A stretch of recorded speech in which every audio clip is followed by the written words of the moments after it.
नहीं, ये हंसने वाला नहीं।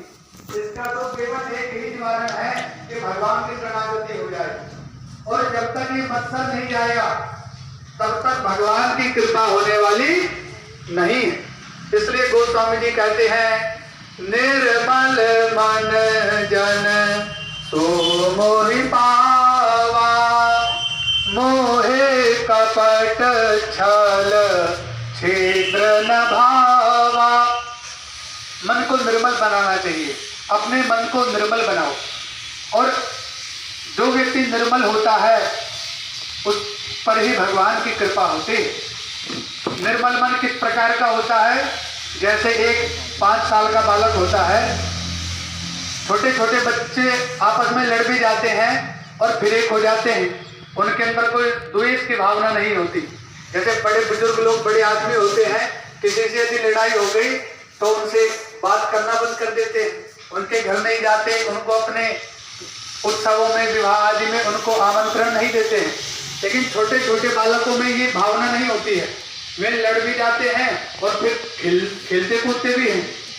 तो 5 साल के बालक का मन निर्मल होता है, और उस प्रकार का मन जब तक हमारा नहीं होगा तब तक भगवान की प्राप्ति होना असंभव है।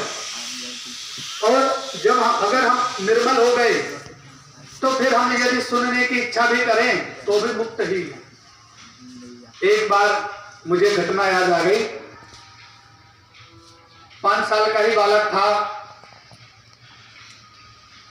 उसकी माता ने अपने बच्चे से कहा कि बेटा, पड़ोसी की आंटी आएगी दरवाजा खटखटाने मिलने, तो तुम कह देना कि माताजी घर पर नहीं है, माताजी बाहर गई है। वो शायद नहीं चाहती होगी उनसे मिलना, किसी किसी के अंदर जेलस वगैरह कुछ होता है। उसने कहा ठीक है माताजी, मैं कह दूंगा। तो जैसे उन्होंने दरवाजा खटखटाया तो माता उनके पीछे छुप गई, खंबे के पीछे, कहीं देख ना ले। छोटा 5 साल का बालक था, अबोध बालक था। वो गया, गेट खोला और उसने कहा कि मेरी मम्मी ने ये कहा कि पड़ोसी की औरत घर पे आएगी तो ये कह देना मम्मी घर पे नहीं है, बाहर गई है। और ये भी कह दिया कि मम्मी ने ये बात कही मुझे। तो पड़ोसन भी समझ गई और वो चली गई, समझ गई वो।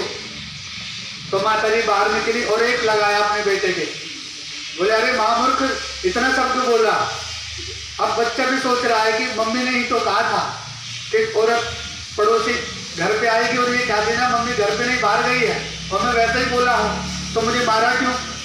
तो मम्मी ने कहा अरे महामूर्ख, इतना बोलना था कि मम्मी घर पे नहीं, बाहर गई है, इतना नहीं बोलना था कि मम्मी ने कहा, ये बात नहीं कहनी थी। अब उसको छल भरना हम लोगों ने सिखा दिया कि झूठ कहाँ बोलना है, सच कहाँ बोलना है। और धीरे धीरे वो आगे चल करके जब स्कूल में न जाकर कहीं और जाता है और मम्मी पूछती है बेटा कहाँ से आए हो? स्कूल से आया हूँ।